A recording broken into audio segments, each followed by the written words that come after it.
Good day, everyone. We are the group 5. So, for our leader is Lasadia John Kyle. So, the member is Alterada John Lloyd, Bungkayo Jeppy, me, myself, Martinez Catherine Joy, Espino Ezequiela, Quinto Jerlyn Ann, Rhea Beres Justin, and Soriano Angelica. Next slide. So, today we are talking about implementing merchandise plan. Next slide. For this is the logistic capabilities of direct-to-consumer order fulfillment and in-store replenishment differ greatly as a result of the order life. So most distribution centers cannot economically ship from small orders to final consumers.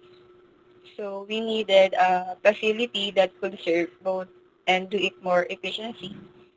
So says Christine Miller. So AEO Director of Operations. Also, we needed redundant capabilities for the direct to store business. Next slide.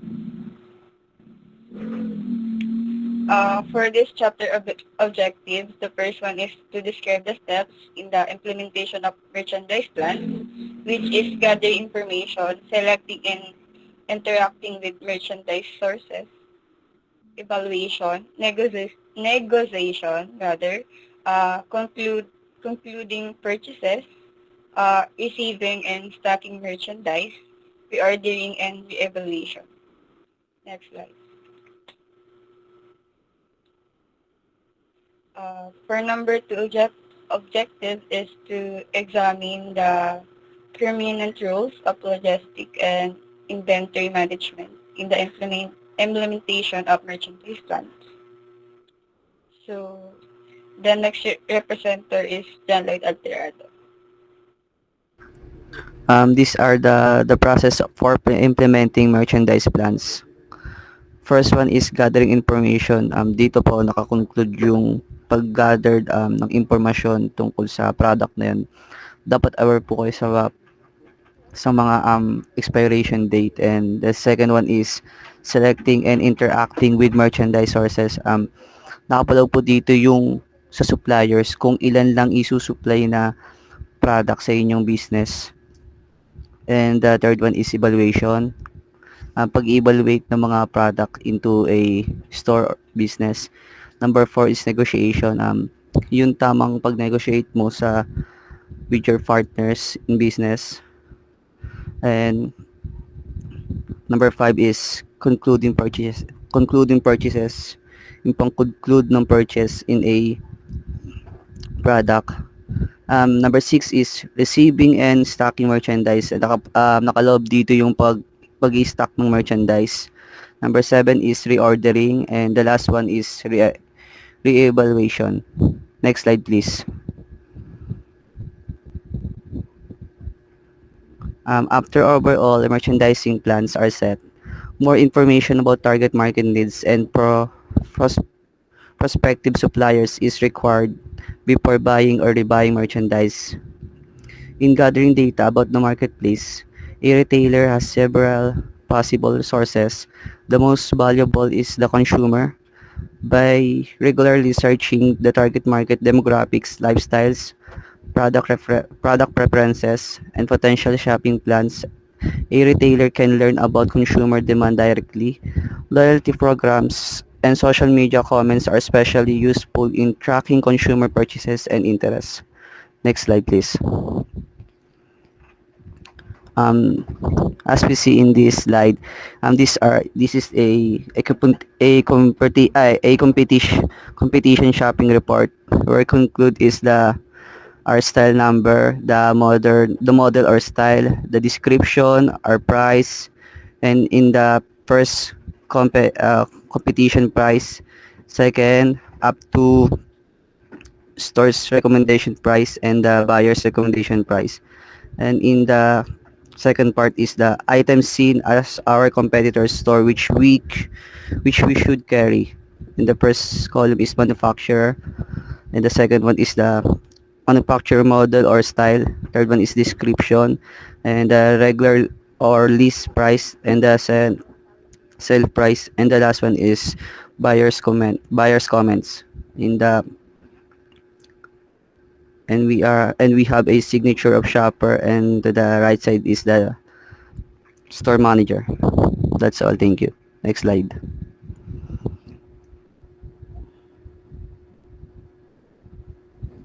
So the next slide is the steps to select merchandise sources and interact with them. These three metrics and option access. The first is all about company that actually a large on in a manufacturing and wholesaling facility. This company owned is a supplier handles all part of merchandises the retailer requests. Next is the outside regularly used supplier. This supplier is not owned by the retailer but used regularly.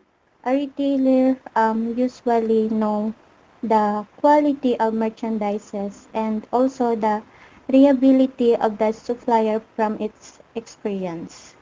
And also the last one is a merchandise sources that outside new supplier. This supplier is not owned then by the retailer. Has the retailer bought from its before? The retailer actually may be unfamiliar with merchandise's quality and supplier reliability.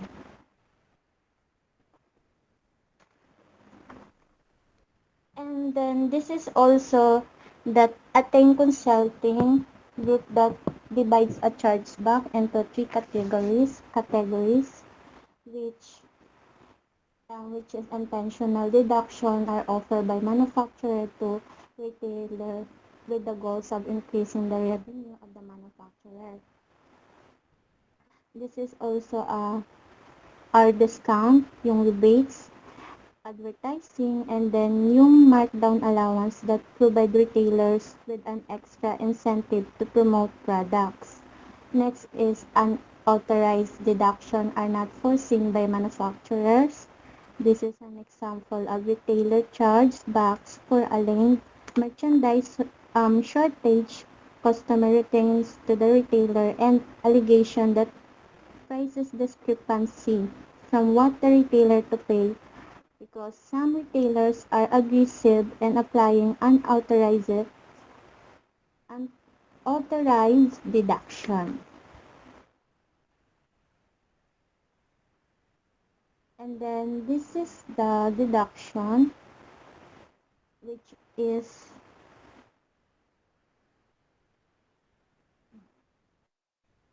which is this is the selecting merchandise sources must be viewed as a two-way street.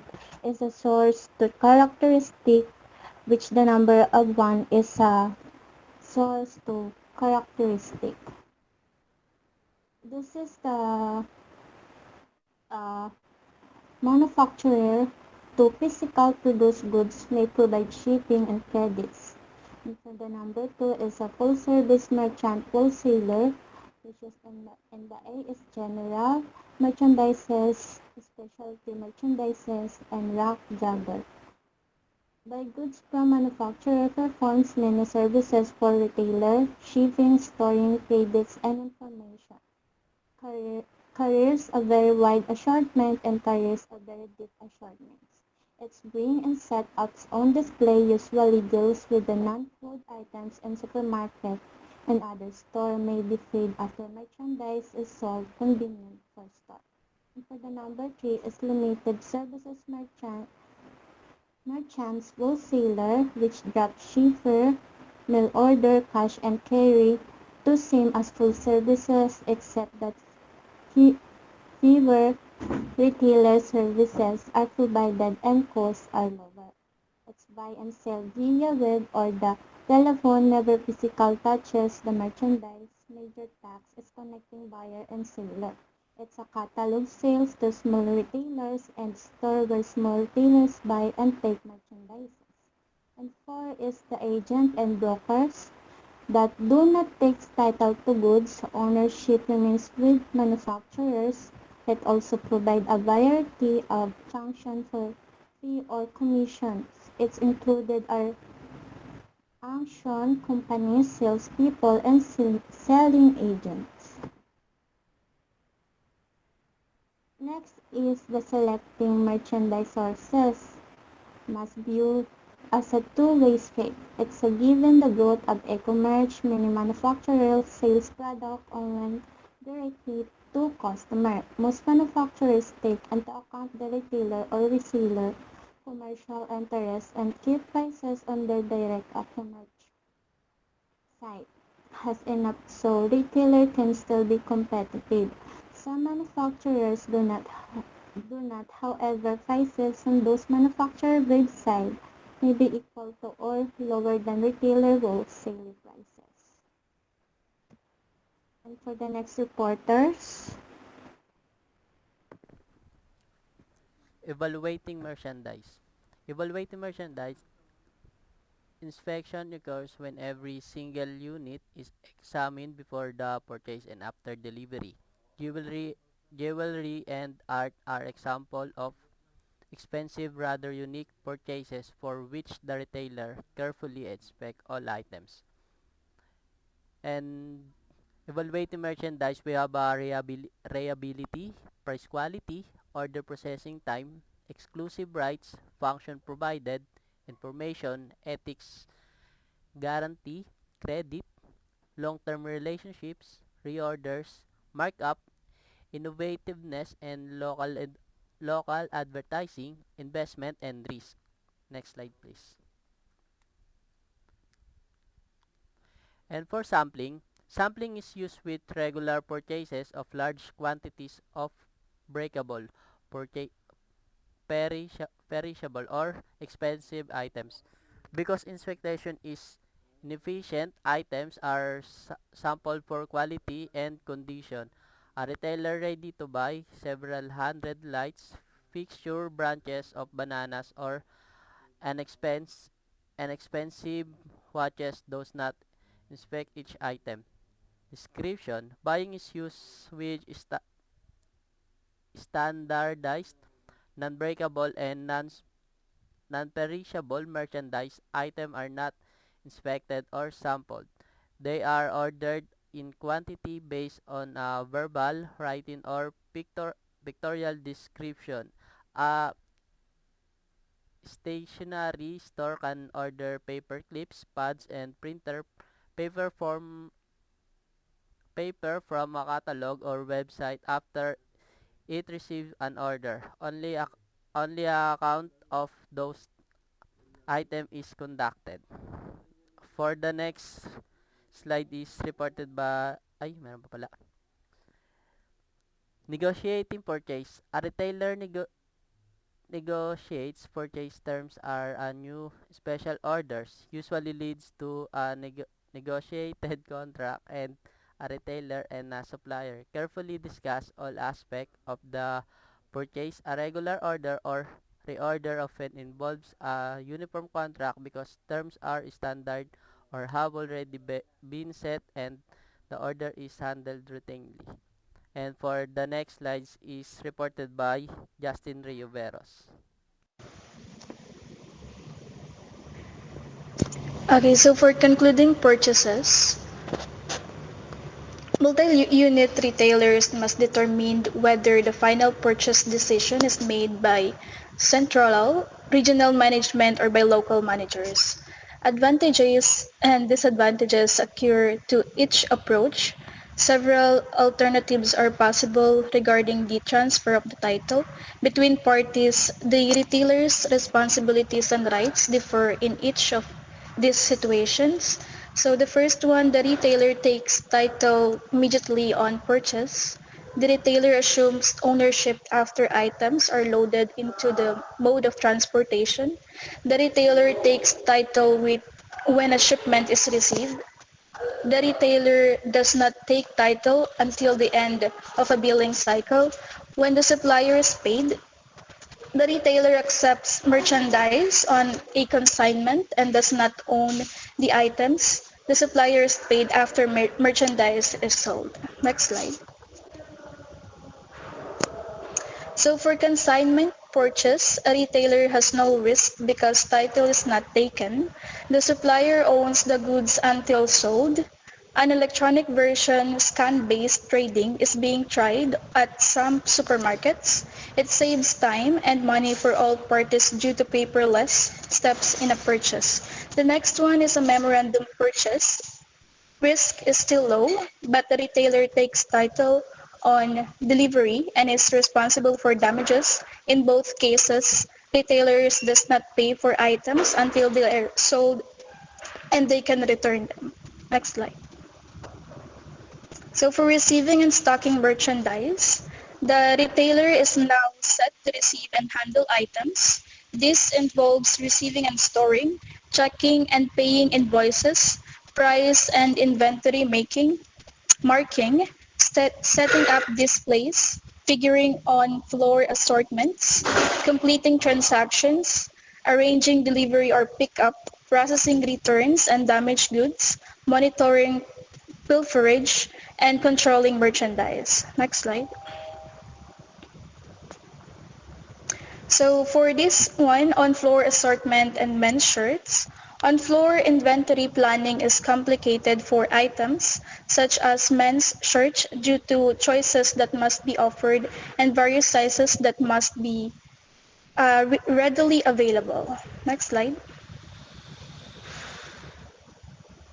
So for reordering merchandise, four factors are critical in reordering merchandise: that the retailer purchases more than once, order and delivery time, inventory turnover, financial outlays, and inventory versus ordering cost. Next, reporter.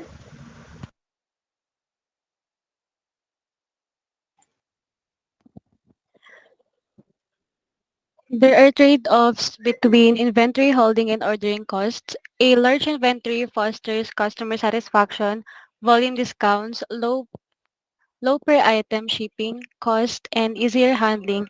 It also means high investments, greater obsolescence, and damages. And storage, insurance, and opportunity costs, placing many orders and keeping a small inventory mean a low investment, low opportunity cost, low storage cost, and little obsolescence. Yet, there may be disappointed customers if items are out of stock, higher unit cost, adverse effects from order delays, a need for partial shipments, service charges, and complex handling. Retailers try to hold enough stock to satisfy customer, yet not having a high surplus, quick response inventory planning lowers inventory and ordering costs via close retailer-supplier relationships. Next slide, please. For the re-evaluating on a regular basis, a merchandising plan should be re-evaluated regularly, with management reviewing the buying organization and that organization assessing the implementation, the overall procedure as well as the handling of individual goods and services should be monitored. Conclusions during this stage become part of the information gathering stage for future efforts. Next, please.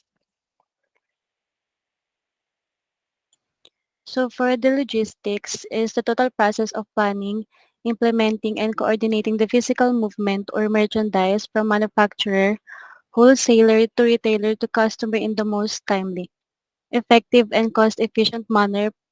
Possible logistics regards order processing and fulfillment, transportation, warehousing, customer service, and inventory management as interdependent functions in the value delivery chain. If a logistics system works well, firms reduce stockouts, hold down inventories, and improve customer service all at the same time. So for the logistics, it was also the process of coordinating and moving resources from one location to desired destination. Yung best example po dun is yung those couriers like DJNT Flash Express, LBC. Yan, there are the logistics that supervise our orders until we receive our orders or parcels. Next slide. For the supply chain management, is the logistics aspect of a value delivery chain. It comprises all the parties that participate in the retail logistics process: manufacturers, wholesalers, third-party specialists, shippers, order fulfillment houses, and so forth, and the retailer.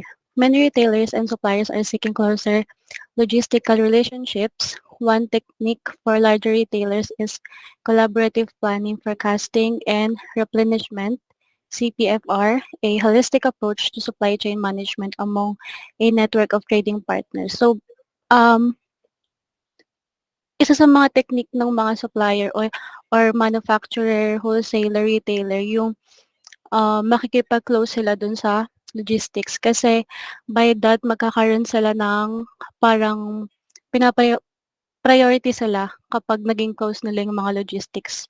Tapos if may mga complaint, ganun, yung mga logistics yung bahalang parang mag-help sa kanila para masagot yung mga customers, yung mga problem ng customers itself. Ayan, next reporter po.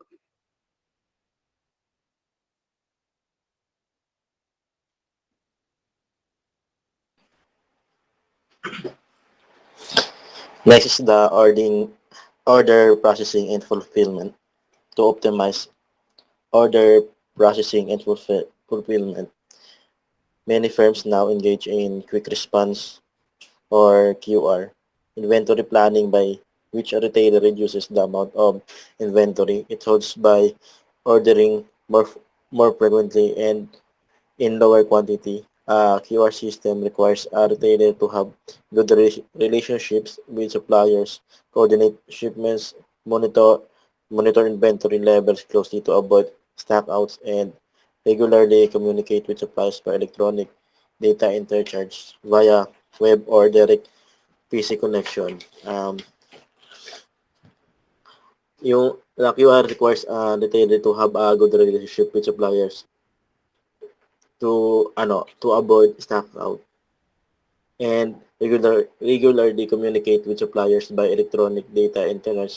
Kasi ngayon high tech na yung na yung mga gamit ngayon, kaya mas mabilis ng monitor ng both retailers and customers yung every transaction na nangyayari. Like for example, yung mga online store ngayon, nakalagay doon yung mga lahat ng information na kailangan ng mga customers. For example, ilan yung mga items na available sa shops nila, para at rin monitor din nila kung kailangan nila yung stocks na panibago para ready rin sila in case na may mag-order. Next is the retailers are also addressed to other aspect of ordering process and fulfillment. And yung una dito is yung with advance ship notice.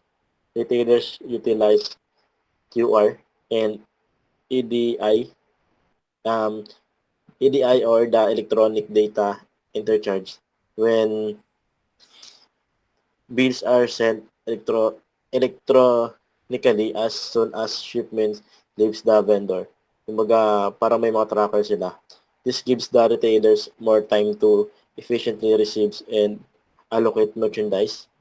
Pangalawa is because more retailers are buying from multiple suppliers from overseas, kaya mas importante na they coordinate order placement and fulfillment ng ng mas maaga.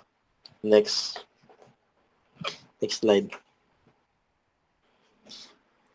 Next is the transportation and warehousing. Transportation effectiveness is influenced by the caliber of the logistics infrastructures, including access to refrigerated trucks, airports, waterways, docking, and superhighways, traffic, congestion, parking, and other factors.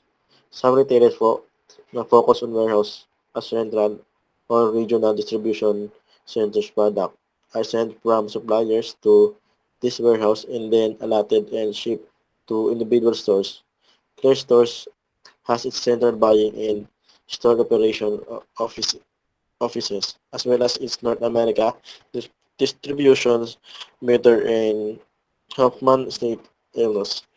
Yung sa transportation, dito hindi lang dapat na pina-prioritize yung isang ano lang ng transportation. Dapat mas sinisecure dito yung from land to air na ano na transportation kasi hindi lang naman kasi locally ginagagaling yung ibang mga product, may nagagaling din naman kasi sa overseas. Kaya in transportation and warehousing, kailangan um, ano sila, kumbaga ready lahat para in case na magka-aberya, yung item hindi nadidelay.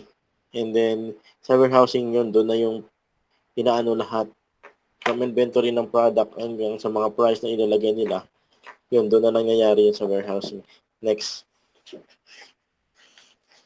Next slide. Ito, next slide. Yun, sabi dito, shipping possibilities. A lot of merchandise is transported by at least two types of transportation such as train and truck or air and truck. These shipments must be delivered as scheduled from the retail supply chain to operate well. With the growth of foreign supplies, this is wanted to accomplish. Yun nga, sabi ko nga kanina, hindi lang dapat isa, dapat meron talagang dalawa kasi para hindi nadidelay yung ano, yung mga supplies. Next.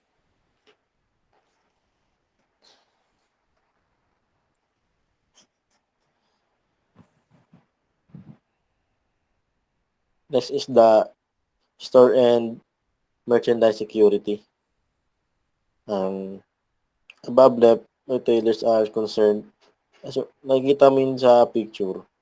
Ano yan, kumbaga, ayun yung mga kailangan sa merchandise security.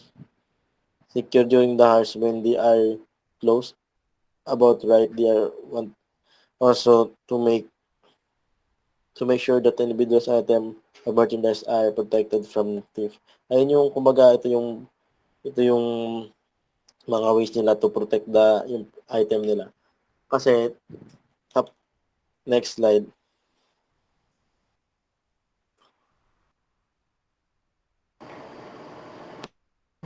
So here in reverse logistics, it is a type of supply chain management that moves goods from customer back to the reseller or manufacturers.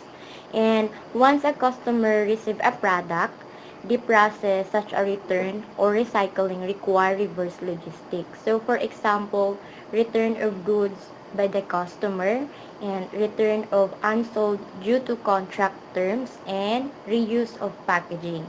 So reverse logistics help the company reduce costs as well as recover the lost revenue and lastly to improve customer service. So next slide please.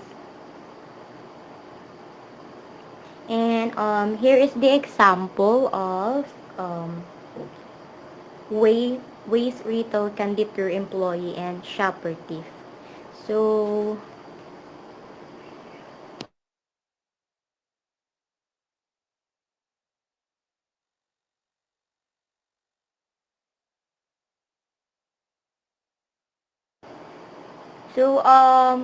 the first one is ways of retail can deter employee and shopper tips. So the first, what party is responsible for shipping a returned product to the manufacturer? And the second, what customer documentation is needed to prove the date of purchase and the price paid? The third one, how are customer repairs handled? Can immediate change, a third-party repair, or a re- refurbished product sent by the manufacturer? And lastly, to what extent are employees empowered to process customer greetings? Next slide, please. And lastly, inventory analysis. Inventory analysis is an asset on a balance sheet and represent the product a company plans to sell to its customer eventually. And inventory analysis help you to determine the right amount of stock on hand to fill demand while avoiding spending too much on inventory storage. And lastly, it is the process of examining inventory to determine the optimum amount a business should carry.